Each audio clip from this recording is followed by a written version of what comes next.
wind was a torrent of darkness among the dusty trees. The moon was a ghostly galleon tossed upon cloudy seas. The road was a ribbon of moonlight over the purple moor, and the highwayman came riding. Riding. The highwayman came riding up to the old inn door. He'd a French cocked hat on his forehead, a bunch of lace at his chin, a coat of the claret velvet, and breeches of brown doeskin. They fitted with never a wrinkle. His boots were up to the thigh, and he rode with a dual twinkle. His pistol butts a twinkle, his rapier hilt a twinkle, under the jeweled sky. Over the cobbles, he clattered and clashed in the darkened yard. He tapped with his whip on the shutters, but all was locked and barred. He whistled a tune to the window, and who should be waiting there but the landlord's black-eyed daughter, Bess, the landlord's daughter, plaiting a dark red love knot into her long black hair.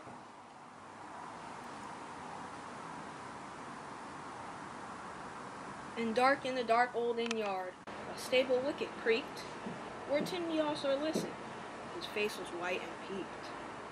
His eyes were hollow of madness, his hair like moldy hay, but he loved the landlord's daughter, the landlord's red-lipped daughter. Dumb as a dog he listened, he heard the robber say, "One kiss, my bonny sweetheart.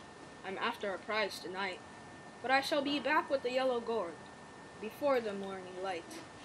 Yet if they press me sharply and harry me through the day, then look for me by moonlight, watch for me by moonlight. I'll come to thee by moonlight, though hell should bar the way." He rose upright in the stirrups. He scarce could reach her hand, but she loosened her hair in the casement, his fair burnt like a brand. As the black cascade of perfume came tumbling over his breast, and he kissed its waves in the moonlight. Oh, sweet black waves in the moonlight. Then he tugged at his rein in the moonlight and galloped away to the woods. He did not come in the dawning. He did not come at noon. And out of the tawny sunset, before the rise of the moon, when the road was a gypsy ribbon, looping the purple moor, a red-coat troop came marching. King George's men came marching up to the old inn door.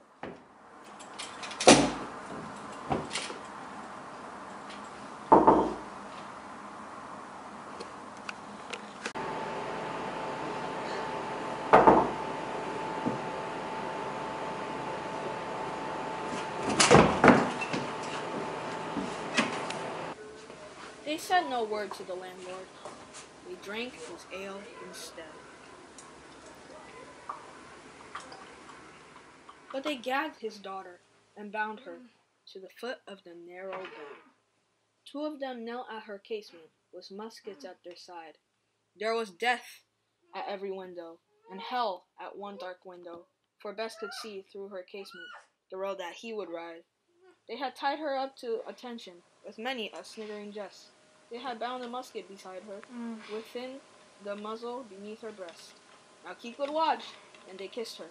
She heard the doomed man say, "Look for me by moonlight, watch for me by moonlight. I'll come to thee by moonlight, though hell should bar the way." She twisted her hands behind her, but all the knots held good. She writhed her hands till her fingers were wet with sweat or blood.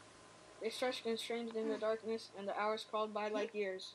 Till now, on the stroke of midnight, cold on the stroke of midnight, the tip of one finger touched it. The trigger at least was hers. The tip of one finger touched it.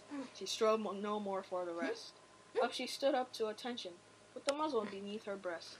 She would not risk their hearing, she would not strive again, for the road lay bare in the moonlight, bleak and bare in the moonlight, and the blood of her veins in the moonlight throbbed to her love's refrain.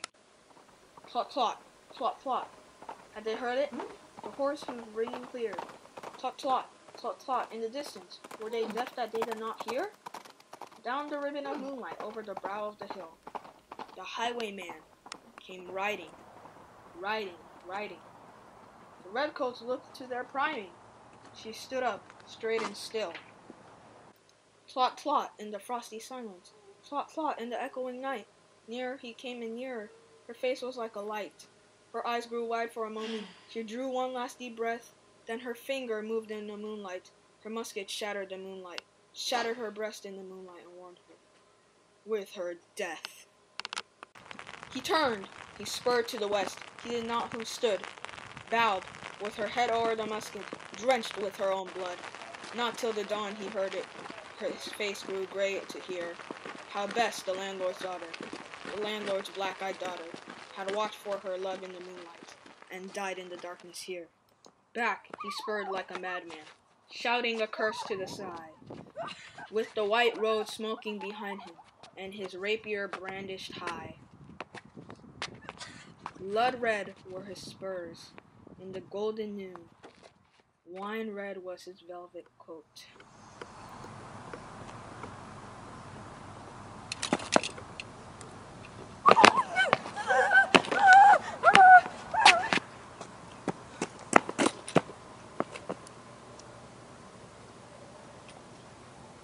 When they shot him down on the highway, down like a dog on the highway, and he lay in his blood on the highway with a bunch of lace at his nose.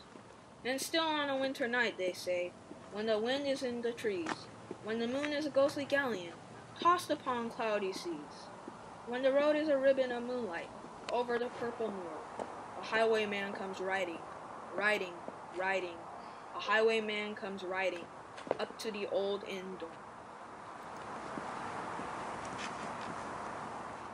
Over the cobbles he clatters and clangs in the darkened yard.